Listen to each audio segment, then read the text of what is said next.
The 9,586th meeting of the Security Council is called to order. At the outset of the meeting, I should like, at the request of the delegation of the Russian Federation and on behalf of the members of the Security Council, to ask that all those present now stand and join in observing a minute of silence to present its condolences and sympathy to the government and people of Russia, and in the memory of victims of the heinous and cowardly terrorist attack at the concert hall in Moscow region, the Russian Federation, on 22nd of March. I now invite you to stand and observe a minute of silence.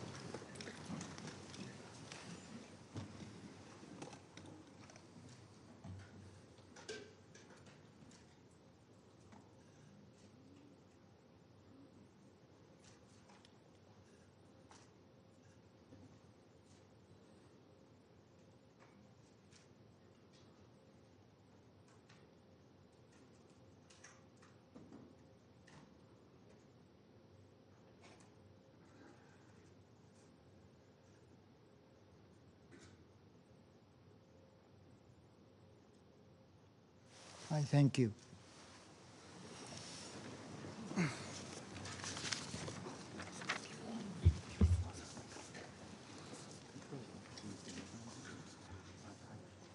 The provisional agenda for this meeting is the situation in the Middle East, including the Palestinian question. The agenda is adopted. In accordance with Rule 37 of the Council's Provisional Rules of Procedure, I invite the representatives of Israel and Yemen to participate in this meeting. It is so decided.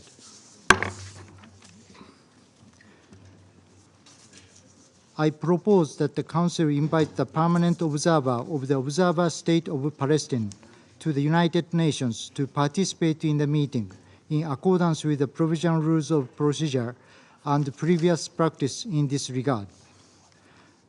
There be no objection. It is so decided. The Security Council will now begin its consideration of item 2 of the agenda. Members of the Council have before them document S/2024/254, the text of the draft resolution submitted by Algeria, Ecuador, Guyana, Japan, Malta, Mozambique, Republic of Korea, Sierra Leone, Slovenia, and Switzerland. The Council is ready to proceed to the Council is ready to proceed to the vote on the draft resolution before it. I now give the floor to those members of the Council who wish to make statements before the vote. I give the floor to the representative of Mozambique. Mr. President, I have the honor to introduce this draft resolution on behalf of the 10 elected members of the Security Council, namely Algeria, Ecuador, Guyana, Japan, Malta, Republic of Korea, Sierra Leone, Slovenia, Switzerland, and my own country, Mozambique. We wish to commend the presidency of Japan for convening this meeting in order to take action on this important resolution on the Middle East, including the Palestinian question. We express our deep appreciation to all members of this Council for their efforts and inputs on this draft resolution aimed at ending the catastrophic situation in the Gaza Strip. Mr. President, the situation in Gaza is a matter of grave concern to the entire international community. Indeed, the escalation of the conflict in the Gaza Strip and its catastrophic consequences are a clear threat to international peace and security. In this context, the E10 felt compelled to table this draft resolution before you. The 15 members of this Council, individually and collectively, have a mandate under the Charter to work for the maintenance of international peace and security, and their actions impact the entire international community. This is the strong conviction that led to the drafting of the text that we are considering this morning. This Council has been consistently unanimous in its agreement on the obligation of the parties in conflict to respect international law, including international humanitarian law and international human rights law. The E10 have always supported the call for an immediate ceasefire in Gaza as a fundamental step. For this reason, and in respect for the holy month of Ramadan, we have proposed the present resolution that demands an immediate ceasefire during this sacred period, leading to a permanent and sustainable ceasefire. At the same time, the draft resolution demands the immediate and unconditional release of all hostages and emphasizes that humanitarian access must be allowed to address their medical and other humanitarian needs. These have been among our key demands for weeks. The draft resolution further demands that the parties comply with their obligations under international law, as we said before, including international humanitarian law and human rights law. The draft resolution also emphasizes the need for the parties to abide by the pertinent resolutions adopted by this Council, including resolutions 2712 and 2720 of 2023. The E10 have adopted a consultative approach during the negotiation process of this text. We have consulted extensively and in good faith with all members of this Council in a frank, open, and flexible manner with the aim of achieving a text that addresses the situation in Gaza. The adoption of this draft resolution will certainly be another important step this Council can build upon to comprehensively address the crisis in Gaza.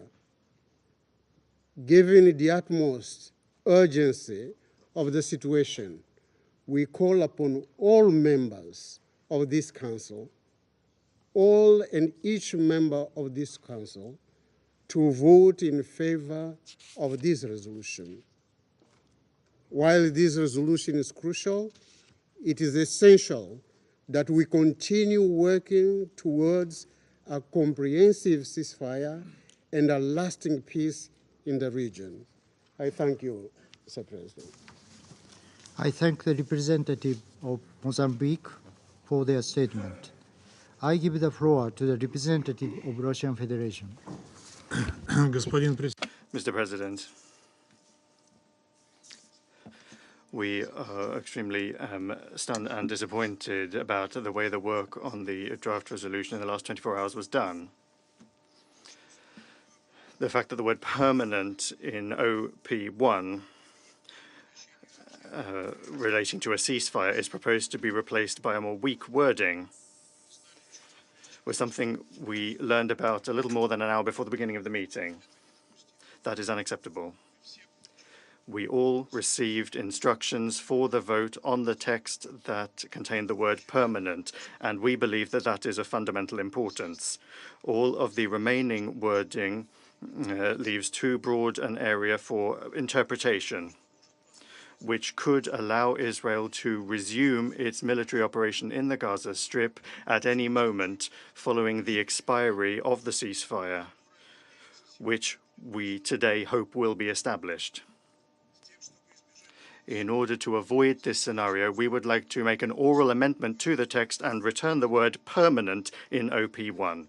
In so doing, it would read as it read in the previously issued resolution, namely, demands an immediate ceasefire for the month of Ramadan, respected by all parties, leading to a permanent sustainable ceasefire, and also demands the immediate and unconditional release of all hostages, as well as ensuring humanitarian access to address their medical and other humanitarian needs, and further demands that the parties comply with their obligations under international law in relation to all persons they detain. Благодарю вас. Thank you. I thank the representative of Russian Federation for their statement. Members of the Council have before them a proposed amendment submitted by Russian Federation to the text of the draft resolution contained in the document S/2024/254 submitted by Algeria, Ecuador, Guyana, Japan, Malta, Mozambique, Republic of Korea, Sierra Leone, Slovenia, and Switzerland. Rule 36 of the Council's Provisional Rules of Procedure states, inter alia, the following. When an amendment adds to or deletes from the text of a motion or draft resolution, that amendment shall be voted on first. Accordingly, I intend to put the proposed amendment to the vote first. Will those in favor of proposed amendment please raise their hand?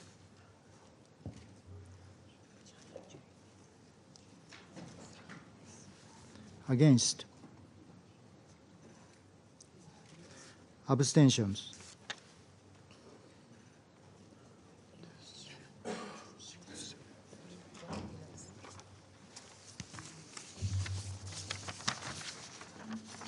The result of the voting is as follows. 3 votes in favor, 1 vote against, 11 abstentions.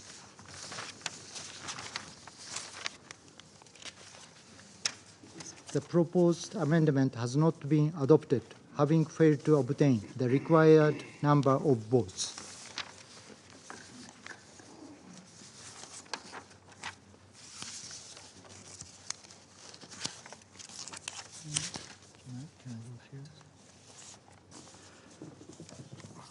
I shall put the draft resolution to the vote now. Will those in favor of the draft resolution contained in document S/2024/254 please raise their hand?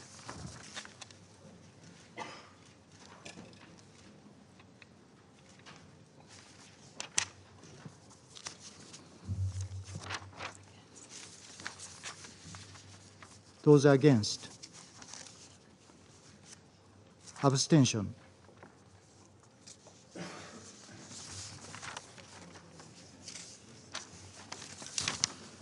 The result of the voting is as follows. 14 votes in favor, 0 vote against, 1 abstention. The draft resolution has been adopted as Resolution 2728, 2024.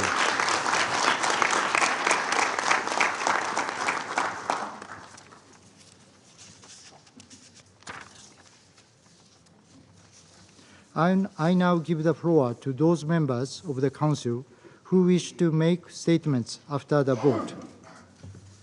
I give the floor to the representative of Algeria.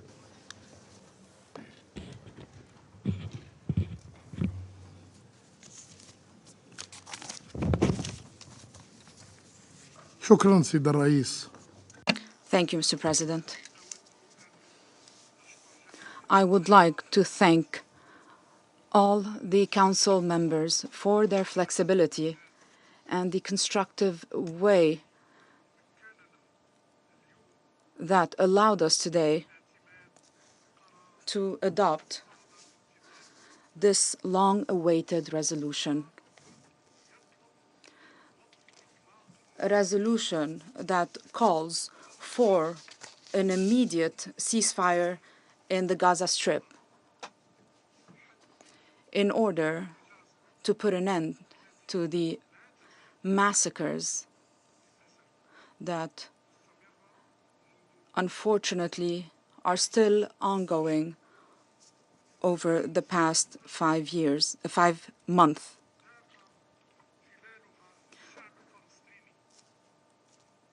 Over the past 5 months, the Palestinian people has suffered greatly. This bloodbath has continued for far too long.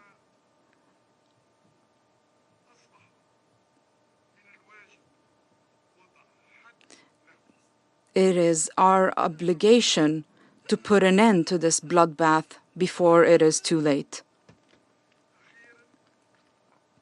Finally, the Security Council is shouldering its responsibility. as the primary organ responsible for maintaining international peace and security. It is finally responding to the calls of the international community.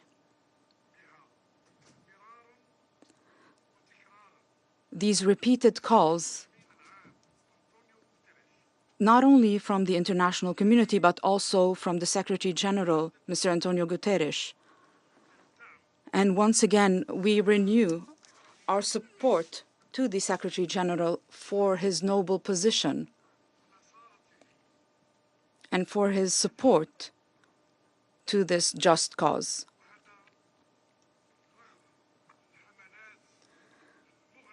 Despite the heinous campaigns that were launched against him, Mr. President,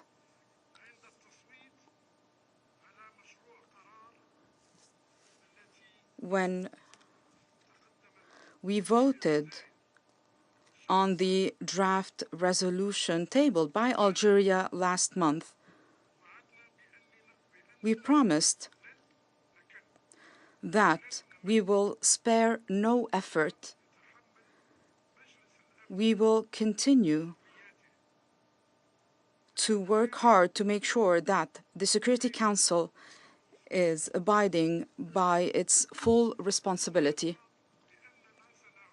We also promised that we will come back once again to knock on the doors of the Security Council. And here we are today, alongside all 10 elected member states, to convey a clear message to the Palestinian people. This message is as follows. The international community, in its entirety,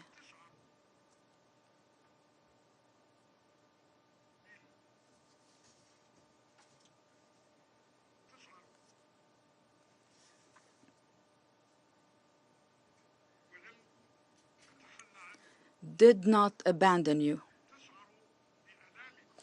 feels your suffering. It did not abandon you. Mr. President,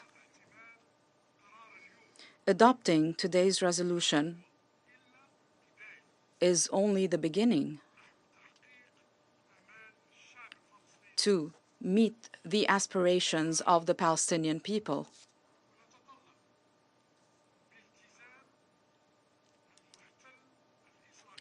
We look forward to the commitment and the compliance of the Israeli occupying power with this resolution, for them to put an end to the bloodbath without any conditions, to end the suffering of the Palestinian people. It is the responsibility of the Security Council to ensure the implementation of the provisions of this resolution. In conclusion, Mr. President, I reaffirm that Algeria will return once again before the Security Council under the instructions of His Excellency, the President of the Republic, to make sure that Palestine returns to its natural status as a full-fledged member, a sovereign member state of the United Nations. I thank you. I thank the representative of Algeria for their statement. I give the floor to the representative of the United States.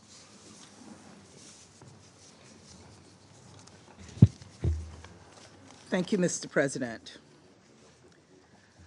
At the top, I want to express my deepest condolences to the families and loved ones of last week's terrorist attack in Moscow. We condemn terrorism in all its forms and stand in solidarity with the Russian people in grieving the loss of life from this horrific event. Colleagues, today this Council spoke out in support of the ongoing diplomatic efforts led by the United States, Qatar, Egypt, to bring about an immediate and sustainable ceasefire, secure the immediate release of all hostages, and help alleviate the tremendous suffering of Palestinian civilians in Gaza who are in dire need of protection and life-saving humanitarian assistance. The United States fully supports these critical objectives. In fact, they were the foundation of the resolution we put forward last week, a resolution that Russia and China vetoed. But colleagues, the United States' support for these objectives is not simply rhetorical. We're working around the clock to make them real, on the ground, through diplomacy, because we know that it is only through diplomacy that we can push this agenda forward. We're getting closer to a deal for an immediate ceasefire with the release of all hostages, but we're not there yet. Now let's be clear. A ceasefire could have come about months ago if Hamas had been willing to release hostages, months ago. Instead, Hamas continues to stand in the way of peace, to throw up roadblocks, cower in tunnels beneath Gaza cities and behind under civilian infrastructure and hide among the civilian population. So today my ask to members of this Council and to member states in every region of the world is this: speak out and demand unequivocally that Hamas accepts the deal on the table. Now, I hope I'm wrong, I really do, but I don't expect that from Russia and China, especially because they still can't bring themselves to condemn Hamas's terrorist attacks on October 7th. Just last week, Russia and China vetoed a resolution that condemned this horrific attack, a resolution the vast majority of this Council supported. They have shown time and time again that they are not actually interested in advancing a durable peace through diplomatic efforts, nor for all their rhetoric are they interested in making any meaningful contributions to humanitarian efforts. Instead, they are using this devastating conflict as a political cudgel to try to divide this Council at a time when we need to come together. It is deeply, deeply cynical, and we should all see through it. Colleagues, we appreciated the willingness of members of this Council to take some of our edits and improve on this resolution. Still, certain key edits were ignored, including our request to add a condemnation of Hamas. And we did not agree with everything in the resolution. For that reason, we were unfortunately not able to vote yes. However, as I've said before, we fully support some of the critical objectives in this non-binding resolution, and we believe it was important for the Council to speak out and make clear that our ceasefire any ceasefire must come with the release of all hostages. Indeed, as I've said before, the only path to a durable end to this conflict is the release of all hostages.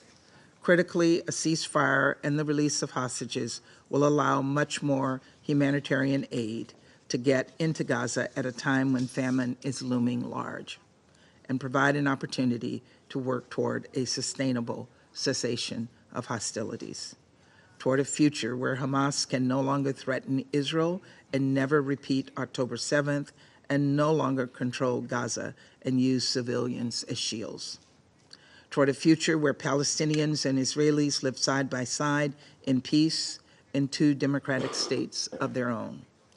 Something that will never happen with Hamas, a terrorist organization dedicated to the destruction of Israel and the killing of Jews, a terrorist organization this body still fails to condemn, controlling Gaza. Colleagues, we meet during the holy month of Ramadan. This should be a season of peace for Muslim communities around the world. Just as October 7th, Simchat Torah, should have been a day of peace for Jewish communities. This resolution rightly acknowledges that during the month of Ramadan, we must recommit to peace. Hamas can do that by accepting the deal on the table. A ceasefire can begin immediately with the release of the first hostage. And so we must put pressure on Hamas to do just that. This is the only path to securing a ceasefire and the release of hostages, as we have all called for today. That is what this resolution means. A ceasefire of any duration must come with the release of hostages. This is the only path. Thank you very much, Mr. President. I thank the representative of the United States for their statement. I give the floor to the representative of Slovenia. Thank you very much, Mr. President. Today is an important day. Most of all, we hope it will signal an important day for the people of the Middle East, a day that will help silence the guns, stop the killing, free the hostages, as well as bring some calm to and clear the sky over Gaza. The day that marks the beginning of the end of pain and suffering of civilians. This is a significant day for the elected members. We found our voice of an unifying force inside the Council. This is the reason why we are on the Council. We showed the leadership for peace. And it is a good day for the whole Council, as we aligned our efforts and decision with the calls coming from the UN General Assembly and the UN Secretary General, from the humanitarian organizations, and from the world public.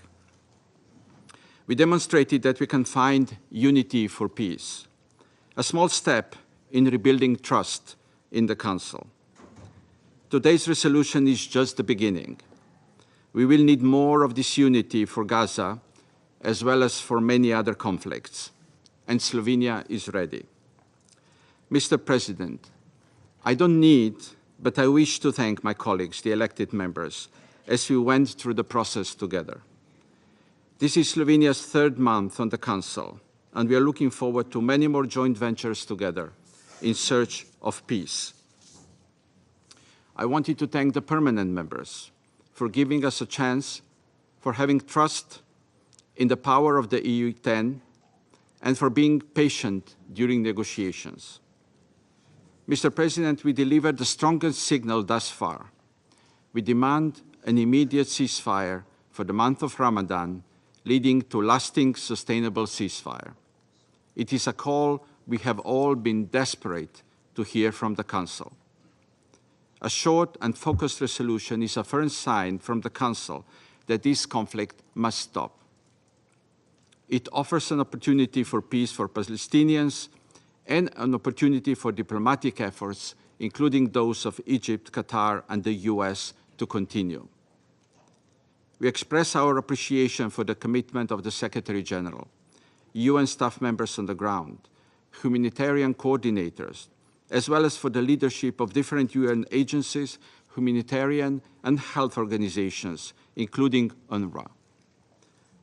We recall the binding nature of the Security Council resolutions and call for swift implementation of this clear resolution, in particular with regards to the ceasefire, the unconditional release of hostages, and the urgent need for expansion of the flow of humanitarian aid.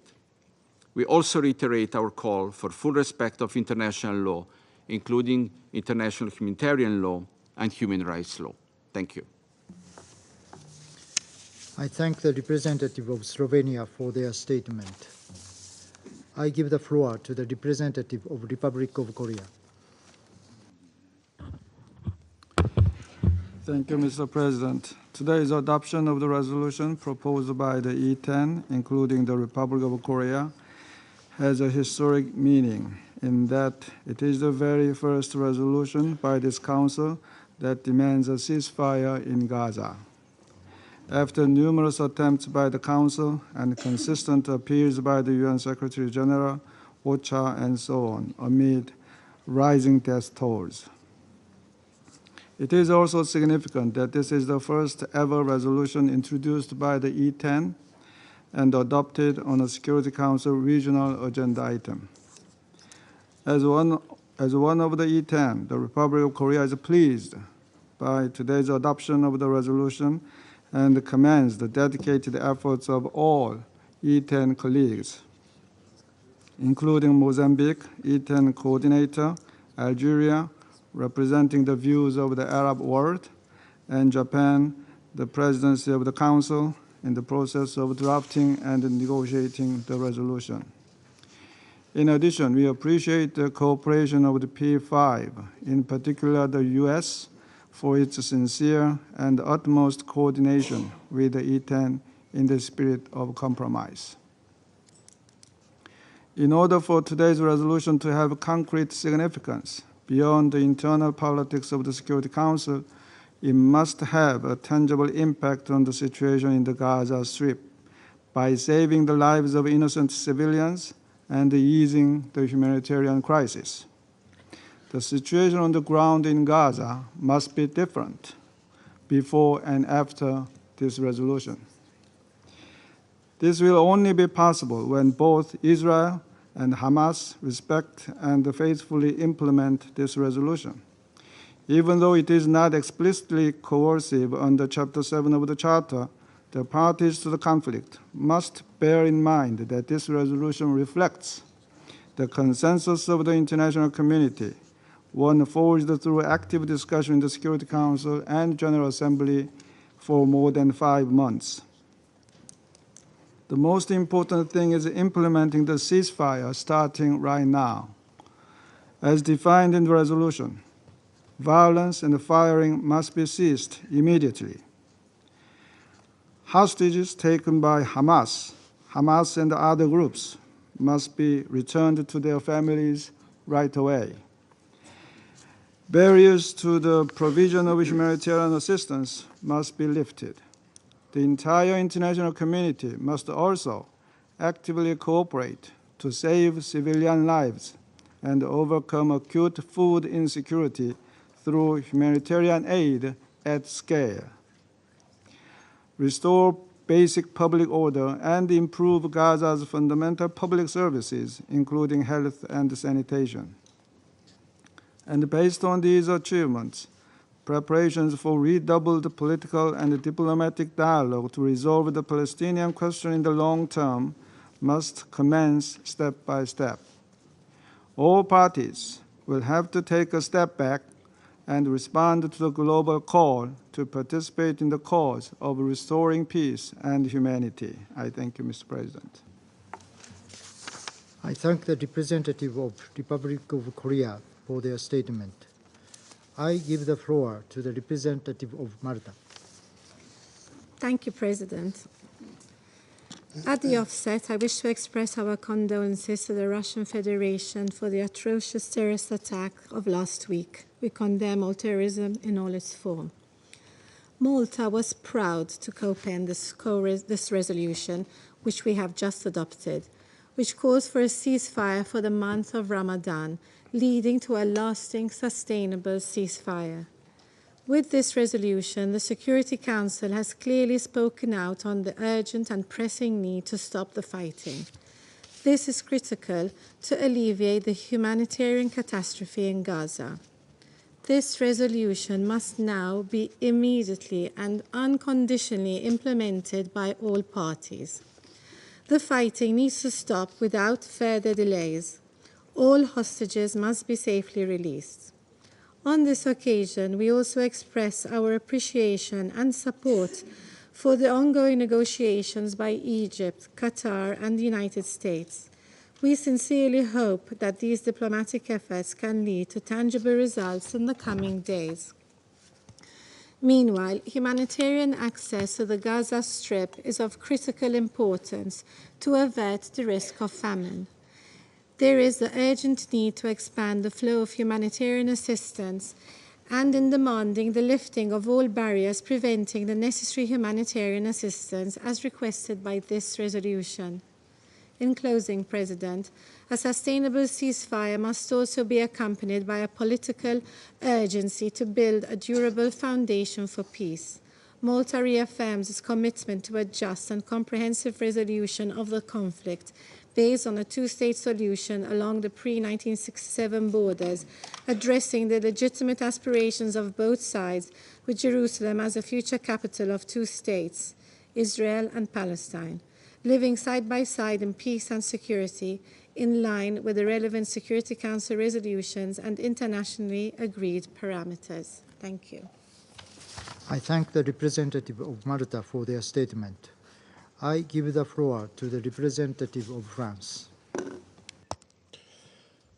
Mr. President, France welcomes the adoption of Resolution 2728. More than 5 months after the beginning of the crisis in Gaza, caused by the terrorist attack waged by Hamas, it was high time for the Security Council to act. It was high time for it to establish a ceasefire. It was high time for it to demand the release of hostages. It was high time for it to call for comprehensive humanitarian access and mass aid at a time when famine is rife in Gaza.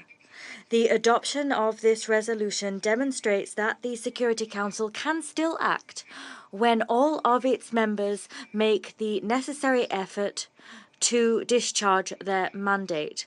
I wish in this connection to personally commend the permanent representative of the United States for the role played. The Security Council's silence on Gaza was becoming deafening.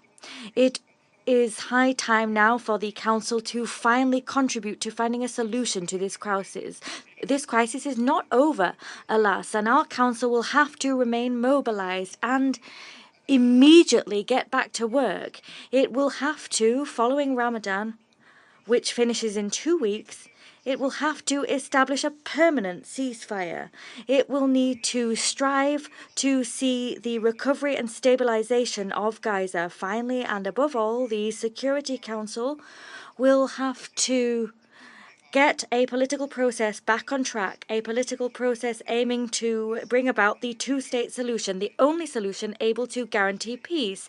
Our council, of course, cannot replace the parties, but its role will be a pivotal one. France will shoulder its responsibilities and will propose in the coming days an initiative within the Security Council. I thank you. I thank the representative of France for their statement. I give the floor to the representative of Switzerland. Merci, Monsieur le Président. Thank you, Mr. President. Switzerland voted in favor of this draft resolution and welcomes its adoption by the Security Council. This is at last a sign of hope. This vote should mark a return to greater humanity in the Middle East conflict. Human dignity and decency must define us as a global community. This is how the Secretary General of the United Nations, who, together with all of the humanitarians working, I would like to thank, he underlined this necessity yesterday at the Rafah crossing. Today's vote demonstrates the importance and the weight that elected members can have when the Council's blockages disrupt the fulfillment of its mandate. My country, Switzerland, worked tirelessly with all Council members, who I would like to thank here, to get this resolution adopted, always in a spirit of solidarity and constructiveness, mindful of the mandate entrusted to us by the General Assembly when it elected us, and our own priority, which is to protect civilians. We had a clear common objective: to send the parties to the conflict a clear and unequivocal request for an immediate ceasefire leading to a lasting ceasefire, a sustainable ceasefire. It was high time that the Council agrees on this demand. An immediate ceasefire is a priority step, but it is only the first step given the catastrophic humanitarian situation in Gaza. For almost 6 months, civilians, starting with children and hundreds of thousands of displaced persons, have been prey to daily bombardments with the risk of famine and epidemics instead of going to school or work safely. This must stop immediately. The implementation of this resolution must help to provide the civilian population with the humanitarian aid that they need through every possible means of access, as well as to provide medical care, restore medical infrastructure, relieve the burden on medical personnel, and enable them also to carry out their mission without danger. The resolution also makes a clear demand for the immediate and unconditional release of the hostages, who, they too, along with their families, must be allowed to return home safe and sound. Their capture during the attacks of terror of October the 7th, which Switzerland strongly condemned, contravenes international law. Today's outcome is a clear call to all parties to cease hostilities and finally fully respect their obligations under international law, in particular international humanitarian and human rights law. For the resolution we have just adopted to be effectively implemented, the immediate ceasefire must lead without delay to a lasting, sustainable ceasefire. Similarly, given the catastrophic humanitarian consequences that a large-scale operation in Rafah would have on the civilian population and humanitarian operations, such an operation must be avoided. Mr. President, the Secretary-General said yesterday at the Rafah crossing, it's time to silence the guns. Hope is being able to see the light in spite of the darkness. With the adoption of the resolution today, it is now time to regain hope and to work together relentlessly towards a prospect of lasting peace, a two-state solution where Israelis and Palestinians can live side by side in peace, security, and dignity. Thank you. I thank the representative of Switzerland for their statement. I give the floor to the representative of China. I thank you, Mr. President. Mr. President, China voted in favor of the draft resolution that has just been put to the vote. We thank Algeria, Mozambique, and other elected council members for their efforts. Last Friday, the Security Council voted on the other draft resolution proposed by the United States on the situation in Gaza. China, together with Algeria and Russia, voted against it. A comparison of the two drafts shows the differences. The current draft is unequivocal and correct in its direction, demanding an immediate ceasefire, while the previous one has been evasive and ambiguous. The current draft demands an unconditional ceasefire, while the previous one has set preconditions for ceasefire. The current draft reflects the general expectations of the international community and enjoys the collective support of the Arab states, while the previous one has been jointly rejected by the Arab states. The differences between the two drafts boil down to nothing, but whether there should be an immediate and unconditional ceasefire, and whether the collective punishment of the people of Gaza should be allowed to continue. On this issue, China, like most members of the international community, has been very clear from the very outset. Whether we voted against it last Friday or in favor of it today, our vote was based on our consistent position and propositions. After repeated vetoes of the Council actions, the United States finally decided to stop obstructing the Council's demand for an immediate ceasefire. Despite all this, the U.S. still tried to find all kinds of excuses and made accusations against China. The eyes of the international community are open and discerning. The accusations of the U.S. are untenable. On the contrary, it's because of China and other countries concerned, because of our upholding of principles and justice, then we force the U.S. to realize that it cannot continue to obstruct the efforts of the Council to move in the right direction and take the decisive step. And justice will prevail in the end. Mr. President, nearly 6 months after the outbreak of the Gaza conflict, over 32,000 innocent civilians have lost their lives. For the lives that have already perished, the Council resolution today comes too late.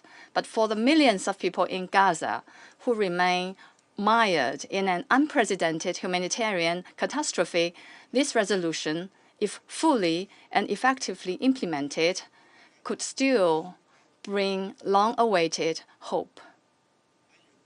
Security Council resolutions are binding.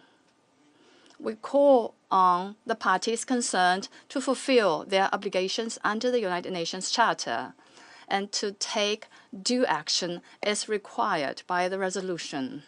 We expect the state with significant influence to play a positive role on the party concerned, including by using all necessary and effective means at their disposal to support the implementation of the resolution. To this end, all harm to civilians must cease immediately, and the offensive against Gaza must be prevented at once. A ceasefire during the month of Ramadan is only the first step that must serve as a basis leading to a lasting, sustainable ceasefire and the early return of the people of Gaza who were forced to flee their homes. At the same time, the blockade of Gaza and the man-made barriers to access of humanitarian supplies must be lifted immediately to ensure that humanitarian supplies enter Gaza in sufficient quantities expeditiously to reach people in need in a safe and timely manner. We appreciate SG Guterres and the humanitarian agencies for their efforts. Israel must fully cooperate to open Rafah and other land crossings. UNRWA is indispensable and irreplaceable for the people of Gaza to receive international humanitarian assistance. We urge all parties to fully restore funding to UNRWA as soon as possible. We categorically reject Israel's recent vicious campaign of attacks against UNRWA and the United Nations system as a whole. We welcome the efforts of Egypt, Qatar, and the United States to promote the release of the hostages and expect the speedy release of all hostages and detainees and their early return home.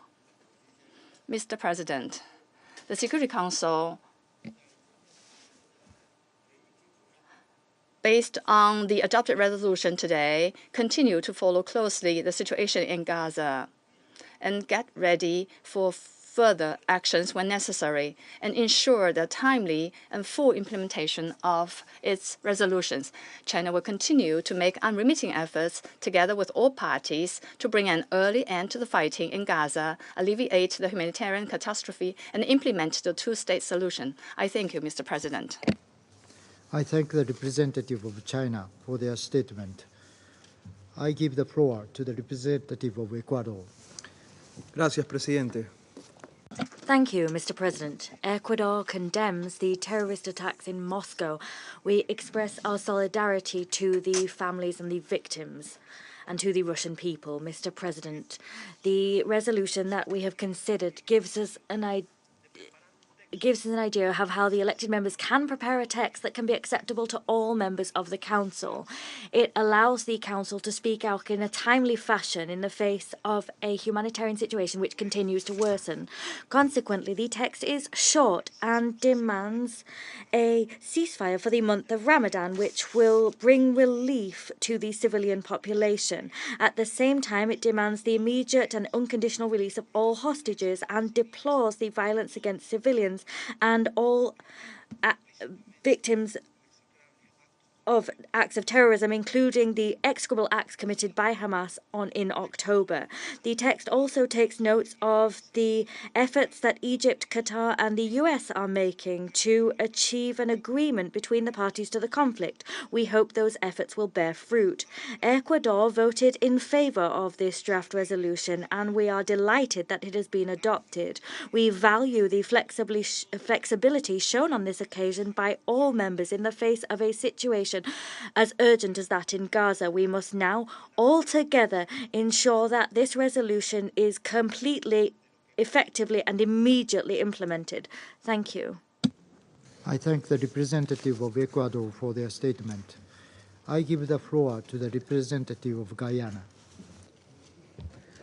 Thank you, Mr. President.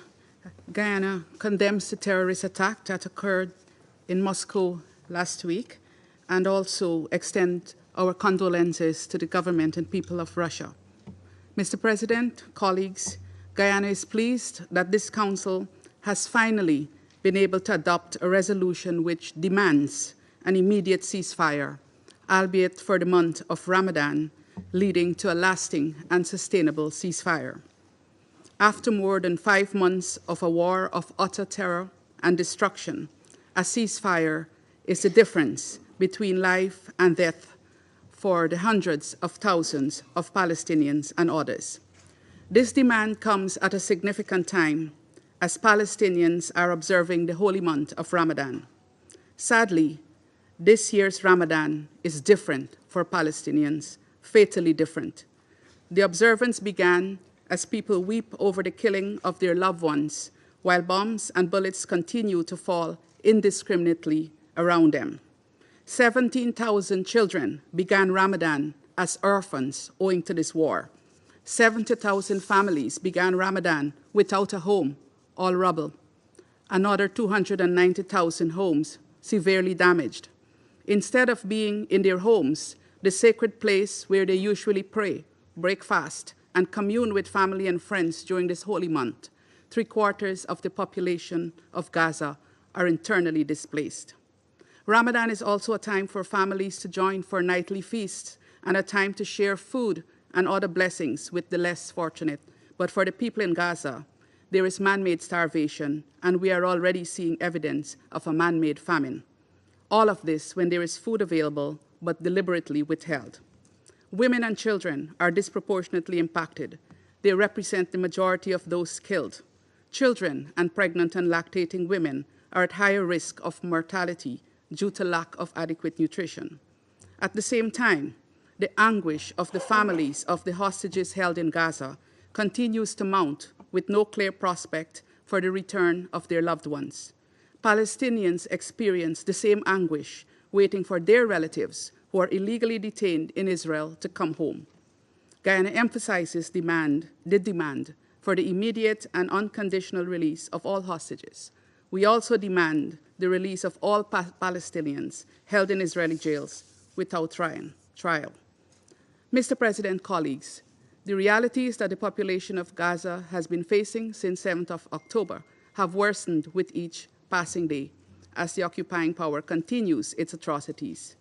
Given these realities and the consensus by elected members of this Council that we must act, Guyana unhesitatingly collaborated with fellow elected members to put forward this draft resolution for an immediate ceasefire, the unconditional release of hostages, and for expanding humanitarian assistance.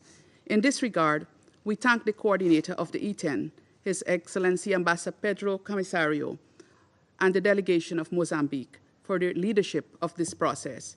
We also thank our E10 colleagues and our P5 colleagues for finally, collectively, doing right by the Palestinian people. It is long overdue, but it is still the right thing to have done to stop the indignities against the Palestinian people. But this is just the beginning. The task before us now is to secure full compliance with this resolution and its predecessors, including 2712 and 2720. In this regard, Guyana calls for full adherence to these resolutions. Finally, Mr. President, dear colleagues, the holy month of Ramadan will end in a mere 15 days. It is therefore essential that this Council and those with influence on the parties immediately redouble efforts to bring about the lasting and sustainable ceasefire this resolution calls for, to secure the release of hostages and to massively scale up humanitarian assistance. This is absolutely necessary to save lives, begin the reconstruction of Gaza, and to create a free state of Palestine with which Israel peacefully coexists. I thank you. I thank the representative of Guyana for their statement. I give the floor to the representative of Sierra Leone. Mr. President, Sierra Leone also expresses deepest condolences to the government and people of the Russian Federation following the heinous terrorist attacks last week. Terrorism and acts of terrorism in all forms and manifestation are condemnable and unjustifiable. Mr. President, the consideration and adoption of Resolution 2728, co-penned by the elected 10 members of the Council, including Sierra Leone, was born out of the need to address the current plight of the Palestinians in the Gaza Strip, especially during this holy month of Ramadan, a time traditionally filled with peace, love, and devotion amongst families and communities. We recognize the Palestinian people's collective struggle, facing each day in hardship, loss, displacement, and hunger. With that in mind, the E10 initiated the resolution just adopted, built on the purposes and principles of the UN Charter, including the responsibility of the Security Council in the United Nations Collective Security Scheme. With a clear imperative to act as mandated, but also with the establishment of a moral and political imperative, the Security Council demands an immediate ceasefire for the month of Ramadan, respected by all parties, leading to a lasting, sustainable ceasefire. The fighting must stop. The killings must stop. The suffering and collective punishment must end. The parties to the conflict are under obligation to respect this demand of the Security Council.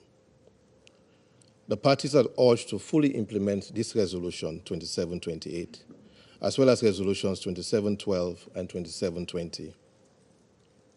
States with influence are urged to apply the necessary pressure on the parties to implement these resolutions. We continue to support the diplomatic effort of Egypt, Qatar, and the United States as complementary to the effort and clear demand of the Security Council. The resolution just adopted also demands the immediate and unconditional release of all hostages, as well as ensuring humanitarian access to address their medical and other humanitarian needs, recalling that the taking of hostages is prohibited under international law. Mr. President, the resolution just adopted further demands the parties to the conflict to comply with their obligations under international law in relation to all persons they detain. This is reinforced by the reiteration of the Council's demand for the parties to comply with their obligation under international law, including international humanitarian law and human rights law, to protect all civilians, deploy attacks against civilians and civilian objects, violence and hostilities against civilians, and all acts of terrorism. Recognize that half of the population in the Gaza Strip are facing acute food shortages, with the imminent risk of famine. The emphasis on the urgent need to expand the flow of humanitarian assistance to and reinforce the protection of civilians in the entire Gaza Strip is most significant. This demand is further reinforced by the reiteration of the further demand for the lifting of all barriers to the provision of humanitarian assistance at scale. The focus on the humanitarian needs of the Palestinians in the Gaza Strip is aimed at restoring their human dignity. In a similar way, the resolution recognizes the dignity of the hostages and the detainees. Mr. President, Sierra Leone abstained on the vote on the oral amendment proposed by the Russian Federation, even though noting the explanation by the Russian Federation, but compelled to ensure that the objective of demanding an immediate ceasefire is met. The conflict impacts both Israel and Palestinian civilians. Therefore, the demand for an immediate ceasefire for the month of Ramadan must lead to a lasting, sustainable ceasefire. It must lead to a permanent cessation of hostilities and for Israel and Palestine to live side by side in peace, security, and stability, the ceasefire must lead towards the path of a two-state solution. We will continue in our resolve and support for the two-state solution, the only viable pathway to end the occupation and resolve this prolonged conflict. I thank you. I thank the representative of Sierra Leone for their statement. I give the floor to the representative of the United Kingdom. President, I'd like to start by offering the UK's sincere condolences for the terrorist attack at the Crocus City Hall near Moscow. Our deepest sympathy goes to the families of the many victims. President, the United Kingdom has long been calling for an immediate humanitarian pause leading to a sustainable ceasefire without a return to destruction, fighting, and loss of life as the fastest way to get hostages out and aid in. That is what this resolution calls for and why the United Kingdom voted yes on this text. President, Israel continues to reckon with the brutal horror of the October 7 attacks, and innocent hostages continued to be held by Hamas in Gaza. Israel has a right to defend itself and ensure such an attack can never happen again. We regret that this resolution has not condemned the terrorist attacks perpetrated by Hamas on the 7th of October. The UK condemns these attacks unequivocally. This resolution sets out the urgent demand for the unconditional release of all hostages, and we welcome the ongoing diplomatic efforts by Egypt, Qatar, and the United States to this end. The intense suffering of innocent Palestinian civilians in Gaza shows no sign of abating, and a humanitarian catastrophe is unfolding before our eyes. The resolution sends a clear and united message on the need for international humanitarian law to be upheld and for aid to be scaled up urgently, including the lifting of all barriers impeding its delivery. President, the UK Foreign Secretary and Prime Minister have reiterated these messages in our contacts with Prime Minister Netanyahu and other senior Israeli political leaders in recent weeks. We call for this resolution to be implemented immediately.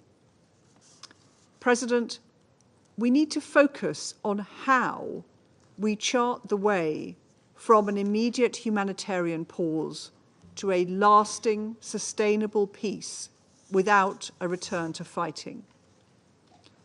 That means the formation of a new Palestinian government for the West Bank and Gaza, accompanied by an international support package.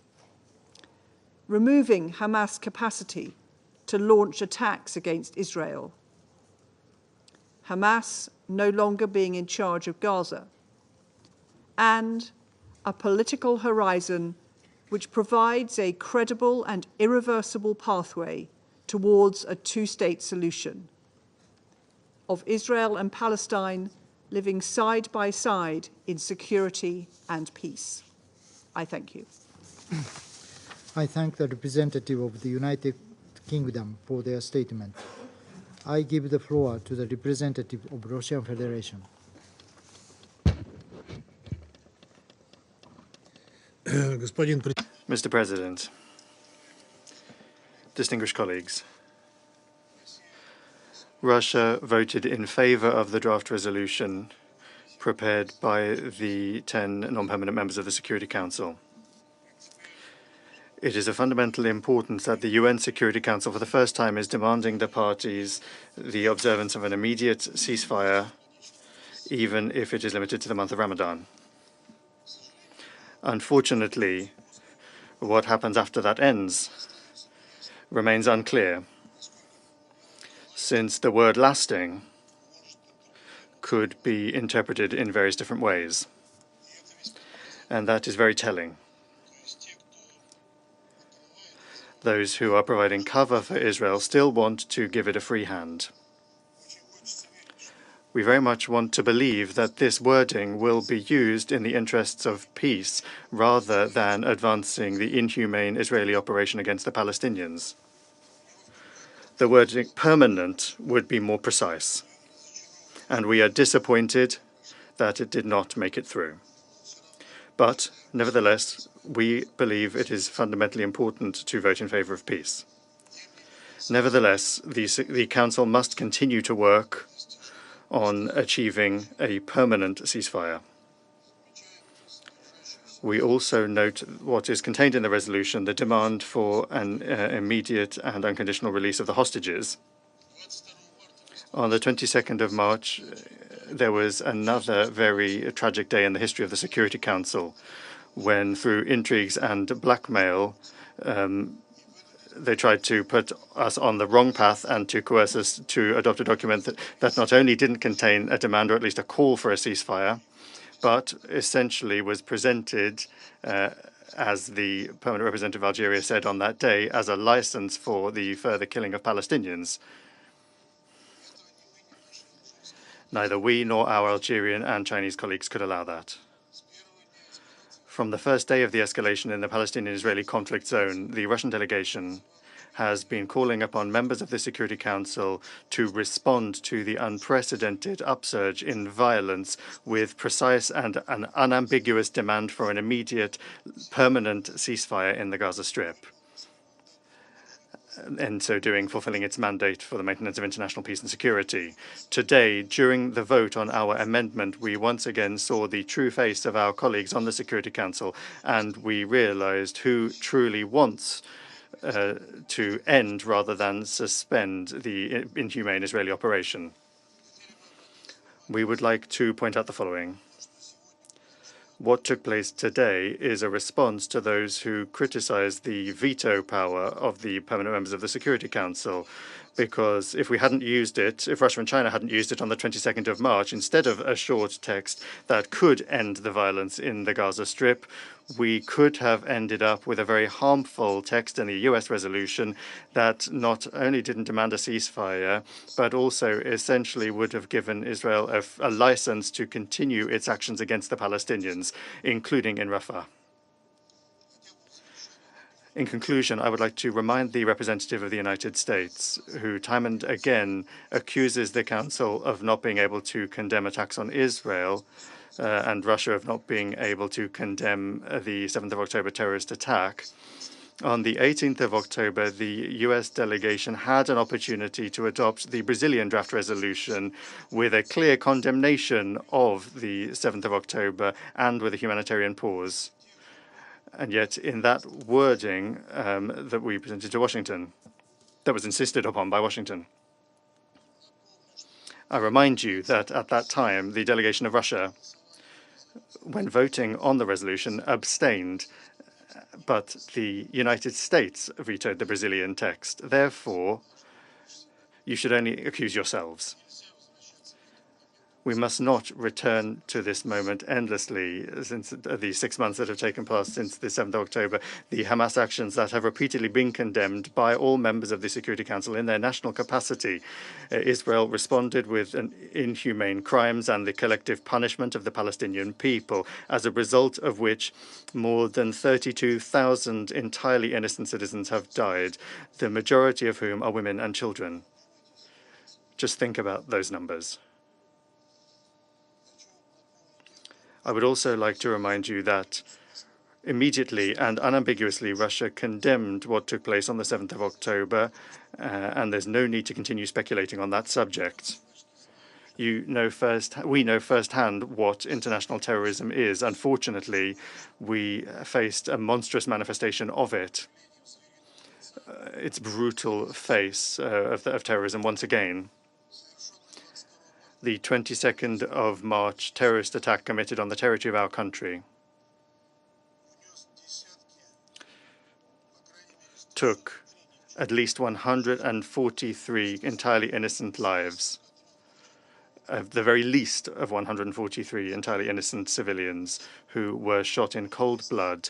And we have faced such manifestations of terrorism also in the 90s, and we suffered heavy losses as a result. We are grateful to all of those who today expressed their condolences. Thank you. I thank the representative of Russian Federation for their statement. I shall now make a statement in my capacity as a representative of Japan.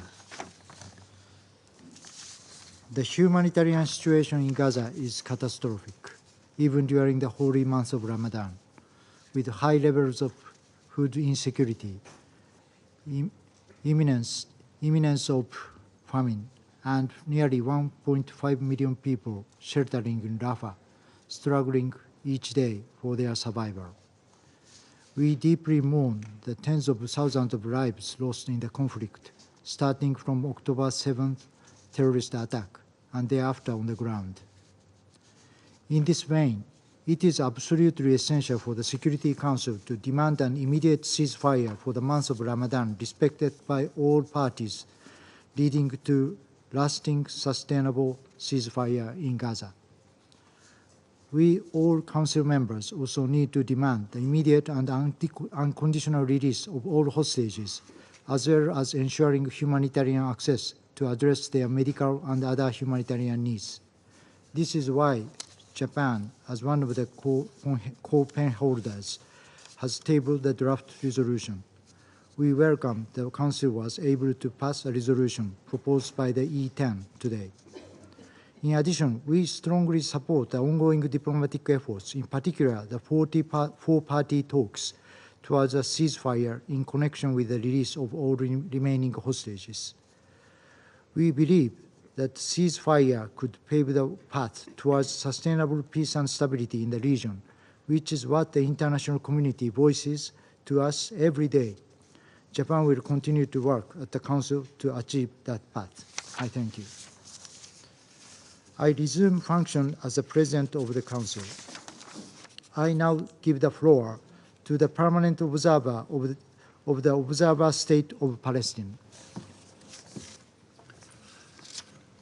Mr. President, I wish to begin my statement by conveying deepest condolences to the government, people, and my good friend Vasily. Our condolences of the Russian Federation following the horrific terrorist attack in Moscow.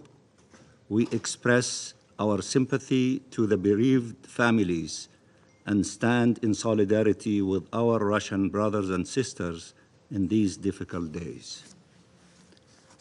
Mr. President, it has taken 6 months, over 100,000 Palestinians killed and maimed, 2 million displaced, and famine for this Council to finally demand an immediate ceasefire. A vote for humanity to prevail, for life to prevail.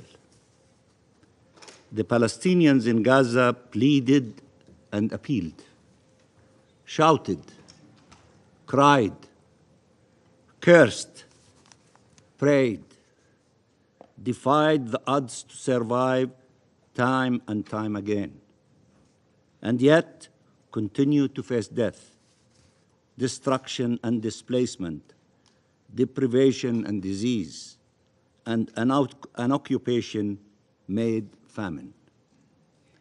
They are bombed, besieged, buried under the rubble of the houses they had built. They are killed in their homes, in the streets, in hospitals, in ambulances, in UN shelters, and even in tents. Their ordeal must come to an end and must come to an immediate end now. As we speak, families prepare to break their fast, missing loved ones around the table, and they will find nothing to put on their children's plate. In fact, there is no home sheltering them. There is no table to gather around, and no plates to fill and no food to eat. They lost their homes. They lost loved ones, some of them still trapped under the rubble. Imagine being a parent with kids under the rubble and others alive, feeling broken, but forced to go on for those who remained. Yesterday, Palestinian Christians celebrated Palm Sunday in besieged and destroyed churches that have become shelters in Gaza. They gathered, surrounded by death and praying for resurrection. Palestinian families cannot mourn or heal. They have to find a way to survive and help what is left of their family survive. Mr. President, when such atrocities are being committed in broad daylight against defenseless civilians, including women and children, the right thing to do, the only thing to do morally, legally, politically, is to put an end to it. There can be no justification for war crimes, crimes against humanity, and genocide. Accepting any justification for such crimes is renouncing our humanity and destroying the rule of international law beyond repair. Mr. President, 2 months ago, the highest international court, the ICJ, determined there was a real and imminent risk of irreparable prejudice to the plausible rights of Palestinians under the Genocide Convention. It ordered Israel to undertake immediate measures in relation to its mass and indiscriminate killing of Palestinians, to depriving Palestinians of the essential goods for their survival, to the incitement to genocide. Instead of implementing this mandatory order by the court, Israel has doubled down in the commission of its crimes. Your leaders have said in no uncertain terms that Israel is responsible for the famine underway in Gaza and has used starvation as a method of war. They have called on Israel not to use humanitarian aid as a bargaining chip. They spoke of a man-made disaster, meaning an Israeli occupation-made disaster. They have called repeatedly on Israel to stop its indiscriminate bombing and to spare civilian life to no avail. They have called repeatedly on Israel to give civilians safe haven. Instead, it attacked them even in hospitals and UN shelters. It attacked them in the very places it asked them to heed to. It killed them if they stayed and killed them if they left. And now it continues to threaten a ground operation in Rafah, where it has pushed them and confined them at the very edge of the Gaza Strip in yet another attempt to forcibly displace our people. Instead of heeding these calls, Israel has attacked those making them. It continues, in particular, its incitement against the UN, its Secretary General, whom we salute him from this place, its agencies, notably UNRWA, the lifeline for Palestinians in Gaza. The Israeli Foreign Minister wrote that UNRWA cooperates with terrorists and that the UN has become, under the leadership of Antonio Guterres, and I quote, an anti-Semitic and anti-Israeli body that shelters and emboldens terror. Defend the Secretary General and the UN. This outrageous incitement has real-life consequences for UN and humanitarian staff on the ground who are targets of attacks, who are killed, arrested, and tortured, who are humiliated and harassed. It has also real-life consequences for Palestinians, as Israel has used it as a pretext to block humanitarian aid to be distributed by UNRWA.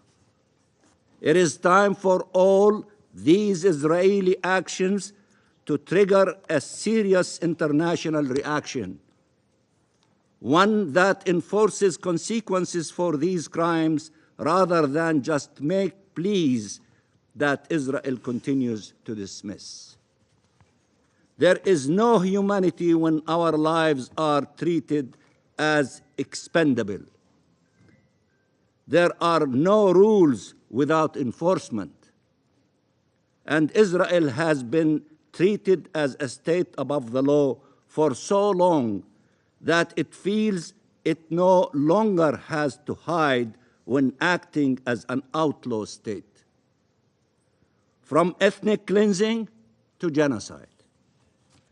Our agony is caused by Israelis' actions, but also by the impunity it has been afforded, by the fact countries have not taken decisive measures to stop it, and many continue to call it and treat it as an ally even while it is committing such atrocities.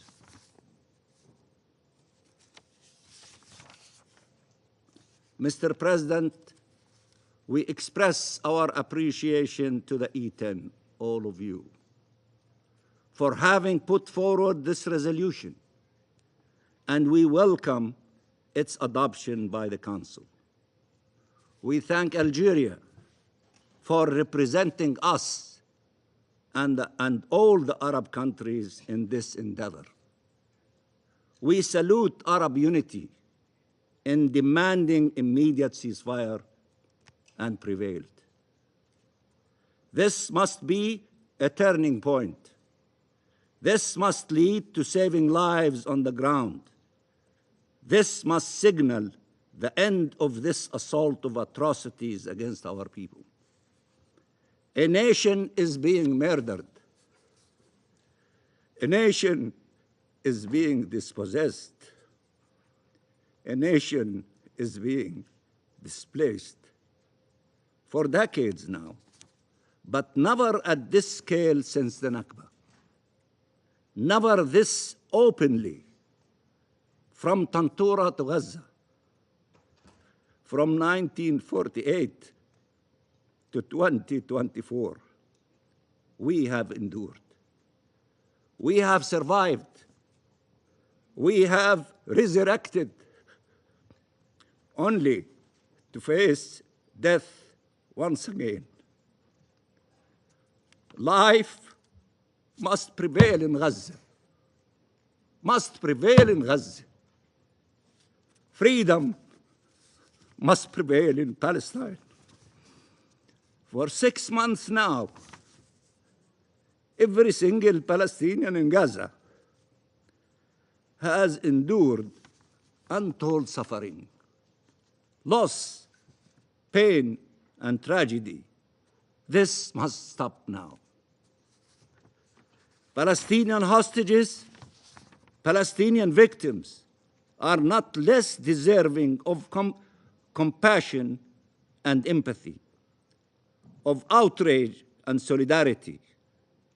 They must be freed from fear and want, from siege and occupation, from death and dispossession. Families must be reunited and start to heal. at least from the wounds that can actually be healed. They must be given the chance to bury their loved ones, to mourn their loss, to rebuild what can be. Even if the ceasefire happened now and the siege was lifted now, it would take generations to with the trauma and the devastation. Mr. President, now that this Council has finally called for a ceasefire, all forces should coalesce to make sure it is enforced. Apologies to those who the world has failed, to those that could have been saved and were not. Save the lives of those who survived against all odds. Tell them help is on the way. Hold accountable those who inflicted such suffering upon them. End this injustice. End it now. All of this is long overdue. And I thank you very much, Mr. President. I thank the permanent observer of the Observer State of Palestine for his statement. I now give the floor to the representative of Israel. Thank you, Mr. President. Mr. President, at the outset, I want to express my deepest condolences to the Russian people and to the families of all the victims of the heinous terror attack on Friday. Terror must always be condemned in the harshest terms. The Security Council was justifiably very quick to condemn Friday's terror attack in Russia, just as it was waited no time to condemn the terror attack in Iran against a police station back in December. Yet still, to this day, the Council refuses to condemn the most widespread and barbaric massacre suffered by the Jewish people since the Holocaust. At least 137 people were murdered at Crocus City Concert Hall in Russia on Friday by radical jihadists. And yes, almost 6 months ago, nearly 400 people were murdered at the Nova Music Festival in Israel by the radical jihadists of Hamas. Why does the Security Council discriminate between Russians murdered at a concert and Israelis murdered at a music festival? Civilians, dear colleagues, no matter where they live, deserve to enjoy music in safety and security. And the Security Council should have the moral clarity to condemn such acts of terror equally, without discrimination. Sadly, today as well, this Council refused to condemn the October 7th massacre. This is a disgrace. Colleagues, it was the Hamas massacre that started this war. I repeat, it was the Hamas massacre that started this war.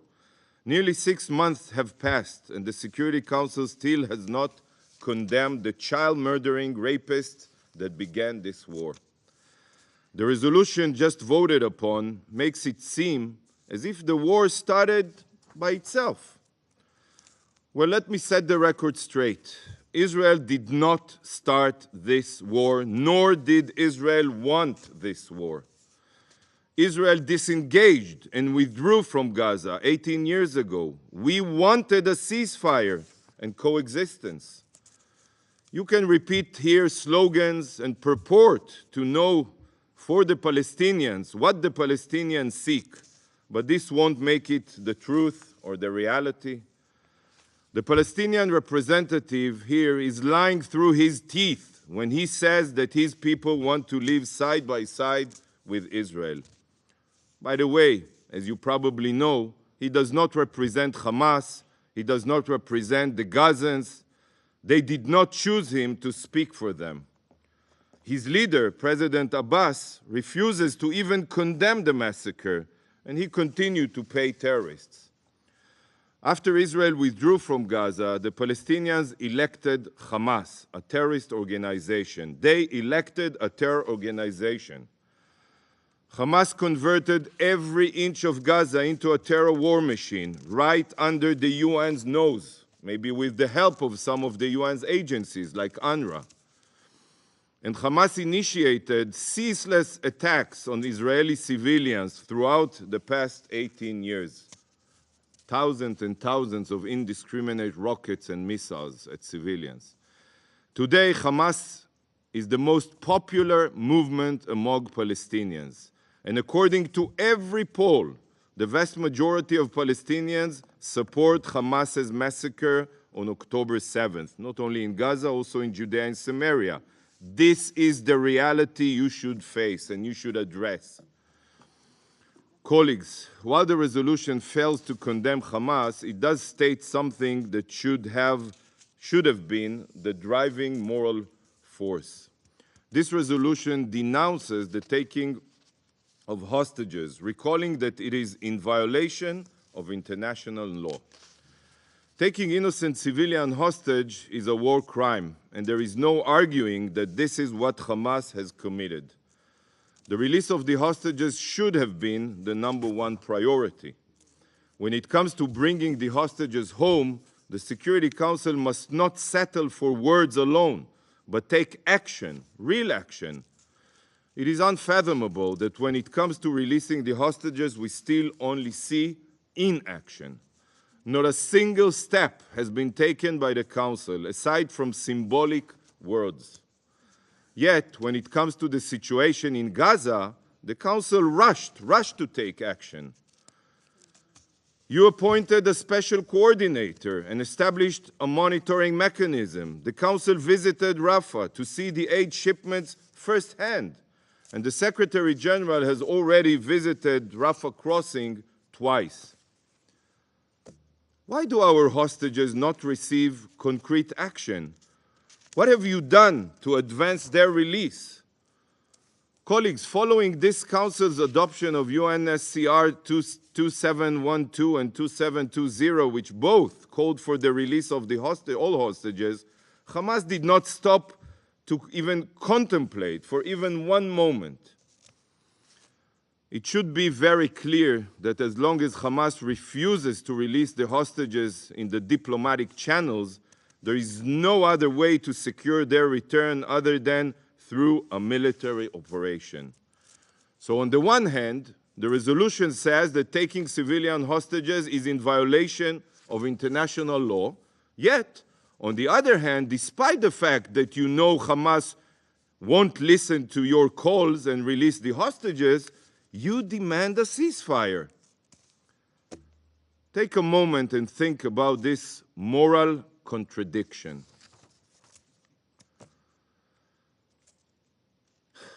Your demand for a ceasefire without conditioning it on the release of the hostages not only is not helpful, but it undermines the efforts to secure their release. It is harmful to these efforts because it gives Hamas terrorists the hope to get a ceasefire without releasing the hostages. All members of the Council, all members should have voted against this shameful resolution. Mr. President, where are these Council's actions? Why don't you designate Hamas as a terror organization? Even if there are Council members here who would prevent this due to their political alliances with Hamas leadership, where are the moral efforts to advance such a designation? I wish to suggest an alternative text that should have been adopted by the Council if it wasn't so biased against Israel. The Security Council strongly condemns and deplores all abuses of human rights and, where applicable, violations of international humanitarian law by the terrorist group, including those involving violence against civilian populations, notably women and children, kidnapping, killing hostage-taking, pillaging, rape, sexual slavery, and other sexual violence, recruitment of children, and destruction of civilian property. The Security Council demands that the terrorist group immediately and unequivocally cease all hostilities and all abuses of human rights and violations of international humanitarian law and disarm and demobilize. The Security Council demands the immediate and unconditional release of all those abducted who remain in captivity. The Security Council recognizes that some of such acts may amount to crimes against humanity. Well, colleagues, I did not draft this text. You know who did? This Council. This is the resolution adopted by the Council 10 years ago when Boko Haram kidnapped the schoolgirls in Nigeria. So I ask you again, why can this Council call on Boko Haram to lay down their arms, but the same cannot be demanded of the murderous Hamas terrorists? Is the life of little baby Kfir Bibas worth less than the life of Nigerian child? Sadly, it's for the same reason why you can condemn terror attacks in Russia and Iran, but not in Israel. To this Council, Israeli blood is cheap. This is a travesty, and I'm disgusted.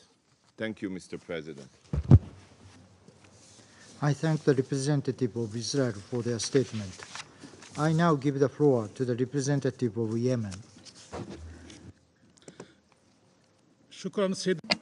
Thank you, Mr. President. It is my honor to deliver the statement on behalf of the Arab Group. At the outset, I would like to congratulate you and congratulate Japan on presiding over the Council for this month. I also thank you for holding this session. We would also like to express our condolences to our colleague Vasily and to the Russian delegation, as well as the Russian government and people, for the terrorist act that claimed the lives of dozens of victims. We condemn this terrorist act and we condemn terrorism in all its forms. The Arab Group would like to thank the E10 for tabling this concise and humanitarian draft resolution that was adopted by the Security Council. This resolution unequivocally and expressly calls for an immediate ceasefire in Gaza during the holy month of Ramadan, leading to a permanent and sustainable ceasefire.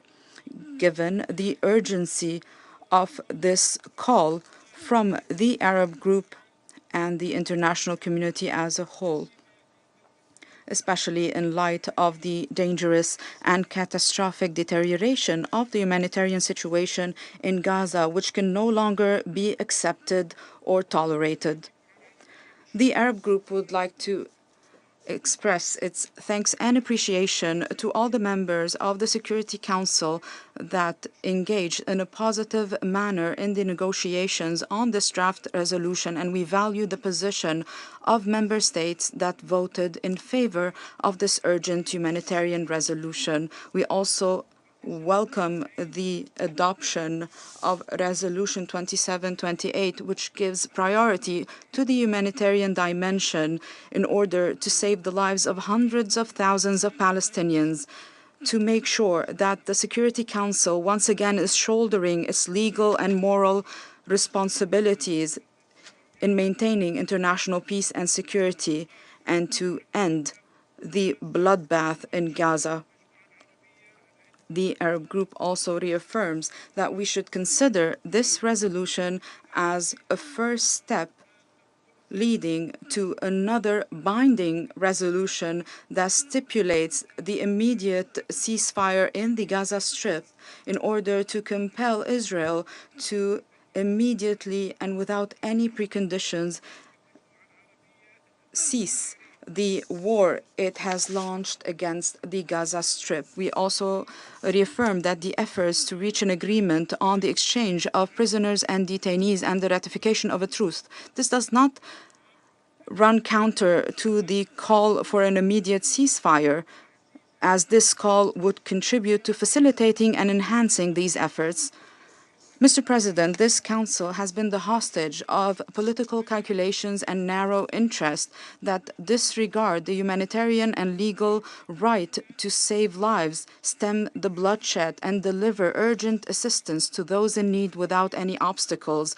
This lies at the heart of the responsibilities and functions of this Council.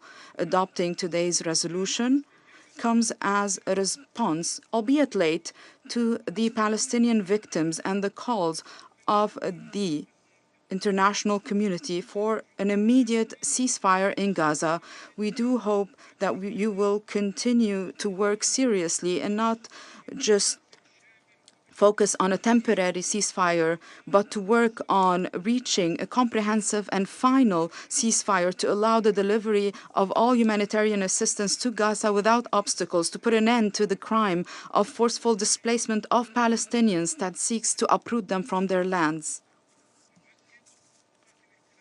This resolution reaffirms that the Israeli occupation forces do not have free rein in perpetrating daily massacres against children and women, in preventing the delivery of humanitarian assistance, and in forcibly displacing Palestinians. The Arab group calls for an immediate compliance with today's resolution, and we warn against the consequences of moving forward with the occupation's plans to launch a ground offensive against the city of Rafah, which is the last safe haven for over 1.5 million Palestinian displaced persons. This will cause an unacceptable humanitarian catastrophe. Furthermore, the Arab group renews its position that rejects the policy of bias, cover-up, and protection for the plans of the Israeli occupation authorities at the expense of over 32,000 people who died and over 72,000 people who were injured, mostly women and children, in the Gaza Strip over the past 5 months of this brutal Israeli aggression. The Arab group categorically rejects the double standards that is prolonging this conflict in light of the complete failure to implement any resolutions on Palestine over the past 75 years. We also call once again for the complete implementation of all relevant Security Council resolutions, including resolutions 2712 and 2720 of 2023. Mr. President, the Israeli occupation forces continue with their crimes and their aggression and genocidal war against civilians in the Gaza Strip since the 7th of October. They're targeting women and children. They've even added fuel to the fire by adopting the policy of starvation against the Palestinian people to add to Israel's crimes against humanity and its blatant violations. Therefore, the Arab group calls on this council to hold Israel accountable for its crimes and to impose strict sanctions on settlers in the occupied Palestinian territory, including in Jerusalem, those who are perpetrating acts of violence against the Palestinian people or those who are inciting violence. The Israeli occupation should also bear the consequences of this brutal aggression and the brutal massacres against the residents of Gaza. They should bear the responsibility of rebuilding what their monstrous military machine has destroyed. They should pay reparations to all victims that died as a result of this aggression. In conclusion, Mr. President, the Arab group reaffirms that it will continue with its efforts at all levels and in all fora to make sure that this Council shoulders its responsibility to make sure that the provisions of this resolution are implemented,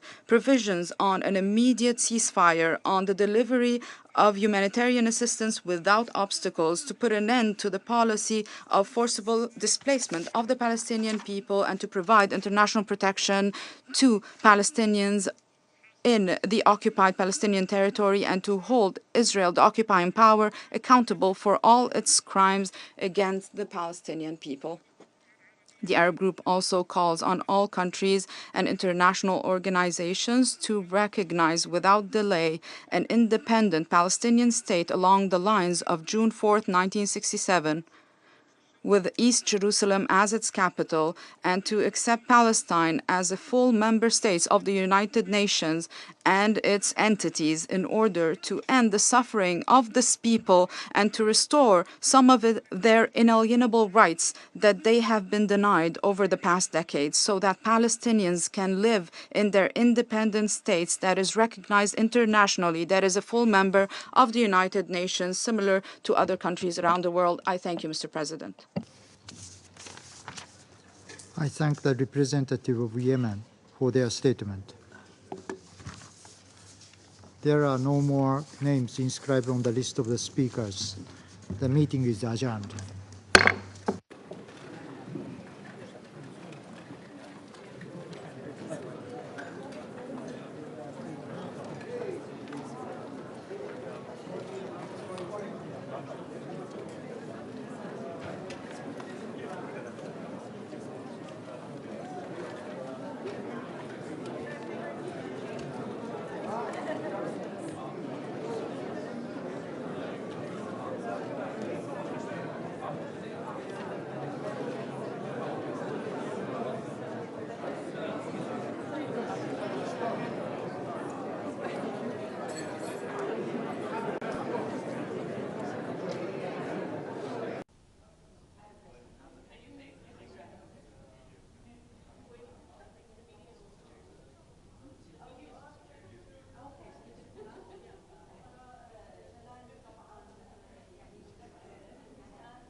Okay.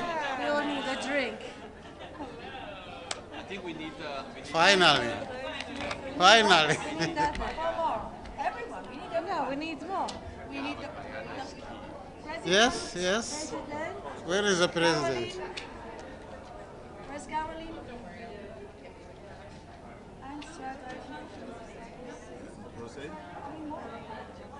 Jose ran away. We need Amar, we need Caroline.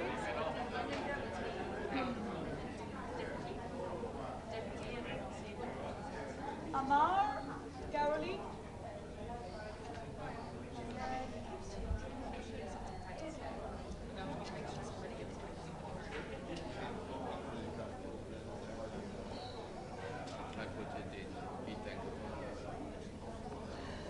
Press takeout now. Oh, Jose, yeah. Amar. Namar, I think, is. Amar. Yeah, the main guy.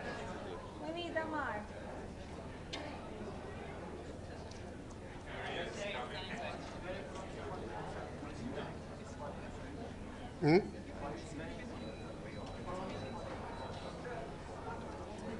27, 28. Oh, nice number. We should play lotto. I wanted to mention all the... We are good. You are good? Yes, don't worry, don't worry. Ladies and gentlemen, dear friends, I would like to make a statement on behalf of the elected members of the Security Council who are Algeria, Ecuador, Guyana, Japan, Malta, Republic of Korea, Sierra Leone, Slovenia, Switzerland, and my own country, Mozambique. It is a historical day for the Council. For the first time ever, we sponsored and the Council adopted the resolution on the question of Palestine. We are happy that the Council has successfully adopted the much-needed resolution to demand the immediate ceasefire in Gaza and the release of hostages. It also demands that the parties comply with their obligations under international law in relation to all persons that they detain. It is our hope, it is the hope of the E10 that the resolution adopted today will be implemented in good faith by all parties and will help ease the suffering of the population in Gaza. Humanitarian aid must flow immediately and without delay. We also hope that this resolution will pave the way for more positive perspectives towards a lasting peace in the Middle East. Finally, we would like to hail the determination, unity, cohesion, and commitment of all members of the E10 group in tabling the text and conducting an inclusive and transparent discussions throughout the process that, with the cooperation of the permanent members, has led us today to achieve this important goal. I thank you. Thank you, Ambassador. In her remarks, thank you very much, Ambassador. Nadia Situma from Al Jazeera English. In her remarks to the Security Council following the adoption of the ceasefire, Ambassador of the United States, Linda Thomas Greenfield, mentioned that this is a non-binding resolution. What is your reaction to those comments? I will invite other colleagues to respond. I can respond to that. Yeah. We have a legal expert. Under the Charter, all Security Council resolutions are binding, and every member states are under the obligation to implement those resolutions. But I still invite the... Maybe legally speaking, it's non-binding because in accordance with the UN Charter, all Security Council decisions must be implemented and legally binding, but this resolution did not use the word decide. And it did not invoke Chapter 7 of the Charter, so legally speaking, it may not be legally binding, but morally, I mean, as I said in my statement, this reflects the consensus of the international community, so it should be implemented. All United Nations Security Council resolutions are binding and mandatory. I have been a member of the International Law Commission for 15 years and president, and I know what I'm saying. Thank you, Okay? If I could add, firstly, just to say that it's an important day for E10 unity. And so the question about the binding nature of the resolution is a legal one. And following the view of the permanent representative of Mozambique, who was a member and chair of the ILC, being a legal practitioner myself and being part of the Sixth Committee for over 5 years, I will say it is binding.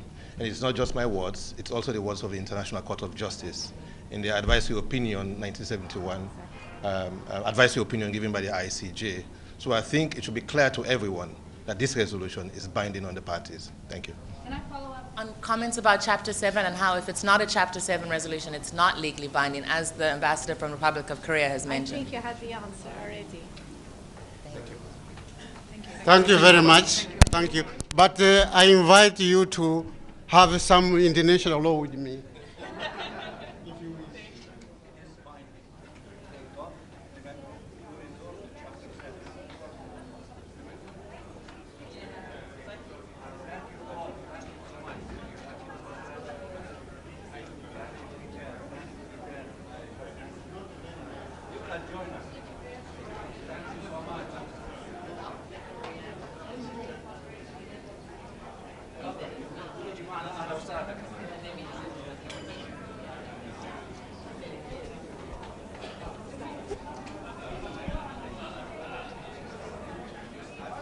خليه يجي الجزائري.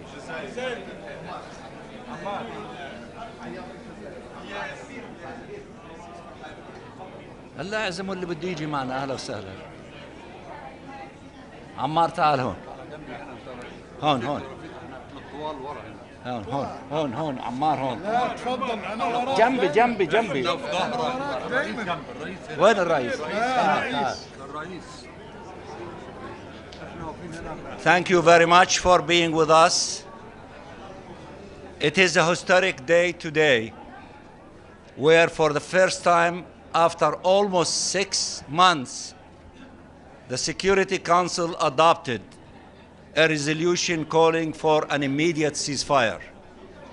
And we in the Arab group, from the first day of this aggression, were united around 3 objectives. The first objective was an immediate ceasefire to stop the aggression against our people. Today is a significant step in that direction. The second objective was to have humanitarian assistance up to the need of our people in the Gaza Strip. I believe the ceasefire will open the door for the implementation of that second objective. And the third objective was not to allow the crime against humanity from forcefully transferring our people outside the Gaza Strip, although they have been internally forced to move from the north to the center to the south and then to other places in the Gaza Strip. A ceasefire, immediate ceasefire, would allow our people to return to the places where they were displaced from. So I am proud of the unity of the Arab group.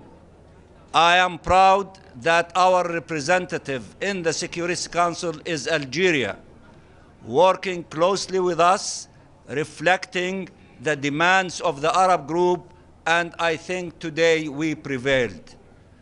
Those who say that the Security Council is not enforceable or not mandatory, give us a break. We go to the General Assembly, they say it is not enforced or binding.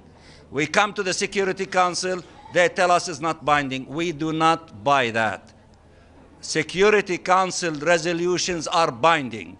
And if Israel is not going to implement it, then it is the duty of the Security Council to use Chapter 7 to take measures and punitive measures in order to make them obey the resolution of the Security Council. We are not done.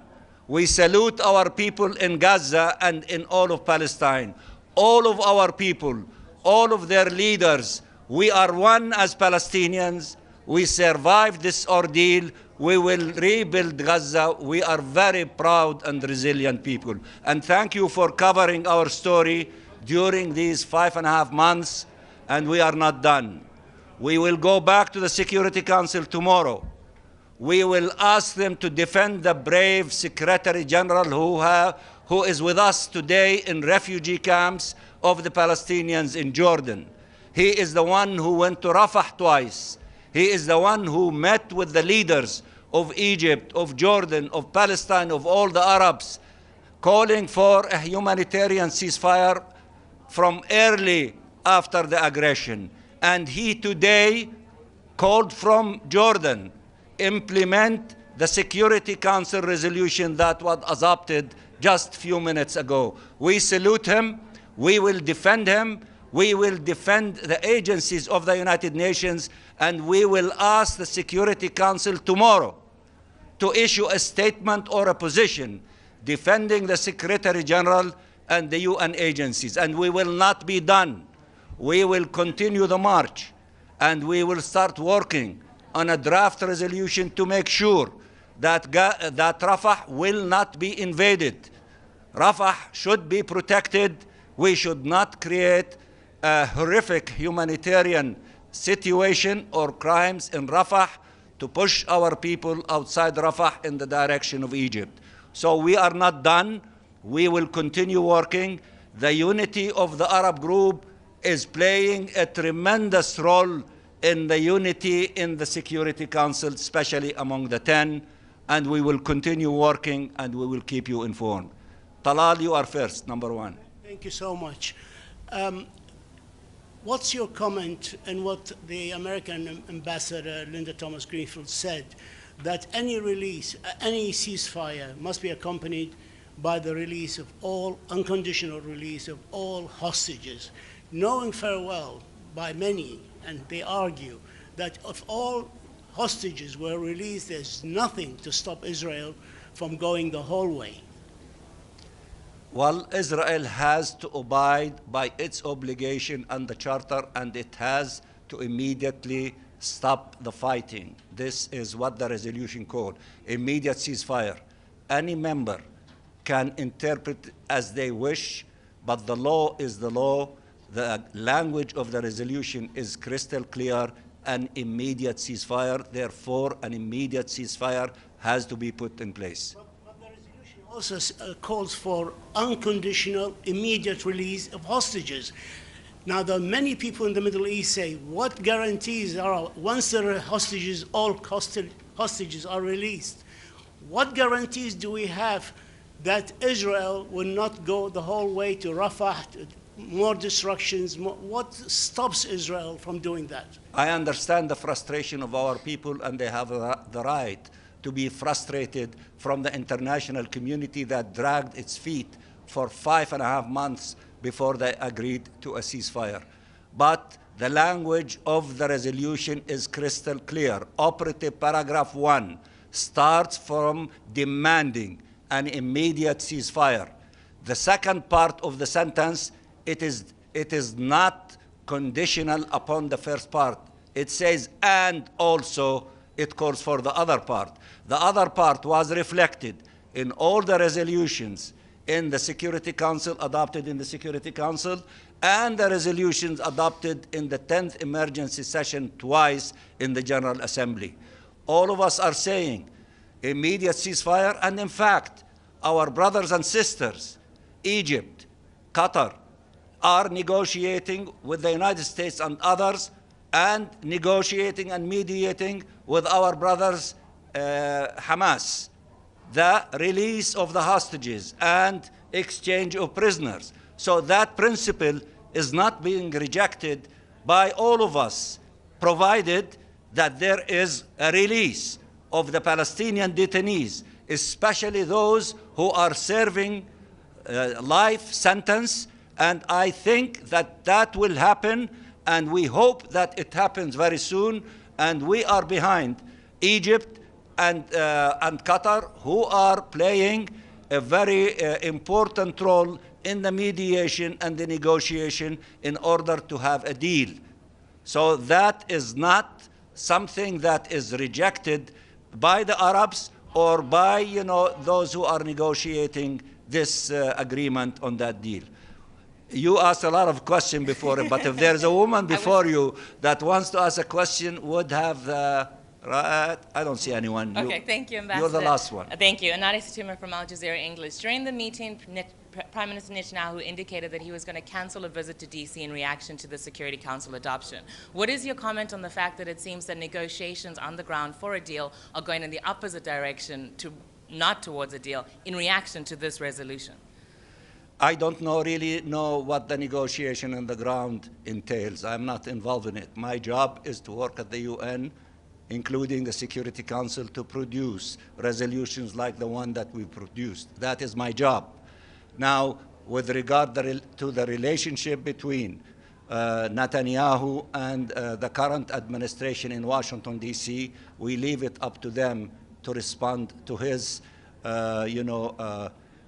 disrespectful way of behaving with the country that is responsible for the survival of Israel and arming Israel and giving it, ammunition and giving it billions of dollars to continue the atrocities against our people.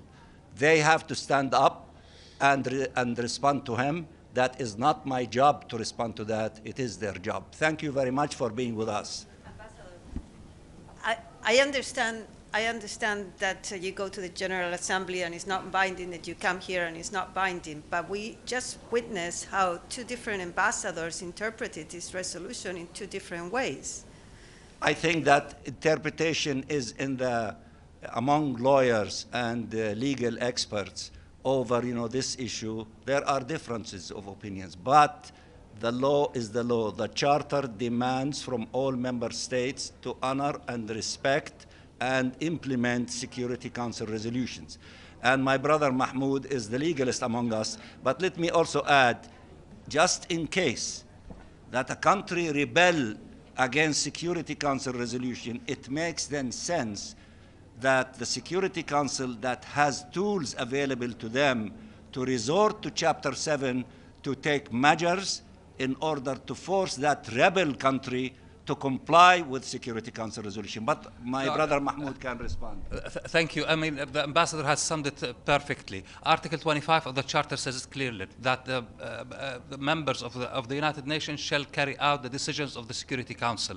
The language used in OP1 is demand language. It's a binding language which is based on Article 25 of the Charter. As such, it is a mandatory resolution that has to be carried out. If you're talking about Chapter 7, when we use Chapter 7, it is for enforceable measure.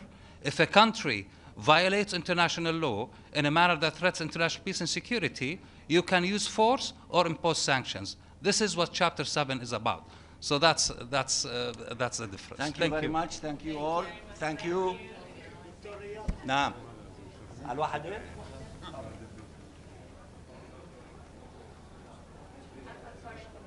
I'm sorry, sir. Can you give us your name?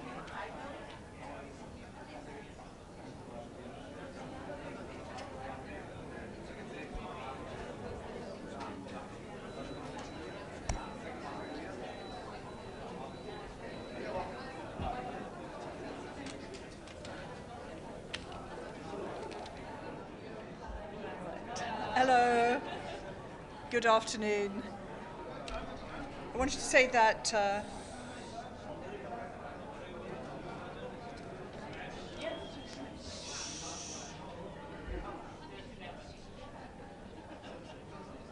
so the UK, including my Prime Minister and Foreign Secretary, have long called for an immediate humanitarian pause as the fastest way to get the hostages out and to get more aid into Gaza, leading to a sustainable ceasefire and progress towards long-term peace. That is what this resolution calls for, and it's why we voted in favour of it today. And we call on for the implementation of the resolution to be immediate.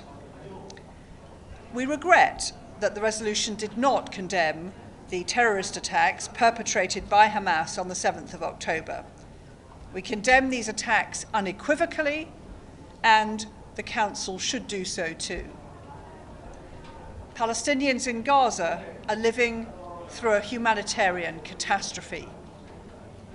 The situation will not improve until more aid can get in, and my Prime Minister and my Foreign Secretary have been clear in their engagements with Israel that all barriers to aid delivery need to be lifted. We have not yet seen the improvements that we need to get more aid in.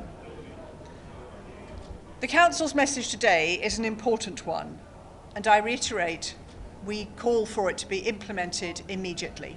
Thank you. There's been some discussion about whether this resolution is binding or non-binding. What does Britain think? And given that you've abstained on previous resolutions, you've now voted in favour. Does this signal any kind of British frustration with Israel? So, in our view, this resolution needs to be implemented immediately. I said that in my explanation of vote. It sends a clear Council message, a united Council message, and we expect all Council resolutions to be implemented. This one is not any different, and the demands in the resolution are absolutely clear. The humanitarian pause leading to a sustainable ceasefire, the release of the hostages, international humanitarian law and humanitarian aid in. And on the second part of your question, this resolution is completely consistent with my Prime Minister and Foreign Secretary's position. You know, as I said, they've been calling for a long time for a humanitarian pause as a way to get hostages out and aid in, leading to a sustainable ceasefire and then a long-term solution. And we see this resolution as a very important step on that way. Thank you. Thank you, Ambassador. Israel has indicated that they will no longer be letting aid convoys to the north of Gaza. Do you have any reaction to that? So, as I said, one important part of this resolution is that we call for humanitarian aid for all of the barriers that are impeding humanitarian aid access to be lifted. And again, my Foreign Secretary and my Prime Minister have been unequivocal and robust with the Israeli Prime Minister Netanyahu and senior Israelis that those barriers need to be lifted. Thank you.